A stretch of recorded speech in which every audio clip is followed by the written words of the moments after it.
Hey food lovers! Welcome back to the Cooking Chronicles, your go-to place for flavorful, easy-to-make, and soul-satisfying recipes. This recipe is perfect for a wholesome lunch or a light dinner. It's healthy, it's flavorful, and most importantly, it's packed with fresh ingredients that your taste buds will thank you for.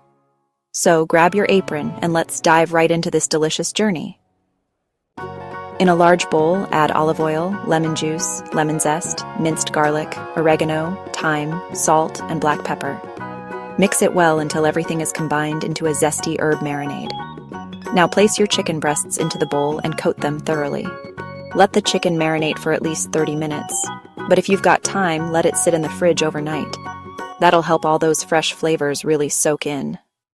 Next up, let's work on our sweet potatoes.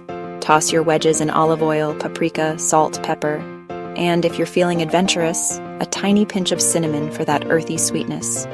Spread them out evenly on a baking tray lined with parchment paper, making sure they don't overlap. This helps them roast evenly and get those beautiful crispy edges. Preheat your oven to 400 degrees Fahrenheit or 200 degrees Celsius, and roast the sweet potatoes for about 25 to 30 minutes. Flip them halfway through so they get golden and crisp on all sides. While those are roasting, heat up your grill pan over medium-high heat. Place the marinated chicken on the grill and cook for about 5 to 6 minutes per side, until it gets those gorgeous grill marks and is fully cooked inside. Let's bring it all together. On a serving plate, place the juicy grilled chicken next to a generous helping of golden roasted sweet potato wedges.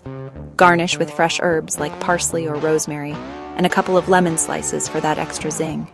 You've just created a plate that's both beautiful and delicious. If you loved this recipe, don't forget to give this video a thumbs up, drop a comment below telling us how yours turned out, and of course, hit that subscribe button and ring the bell so you never miss a recipe from the Cooking Chronicles. Thanks for cooking with me. Until next time, stay inspired and keep those flavors alive.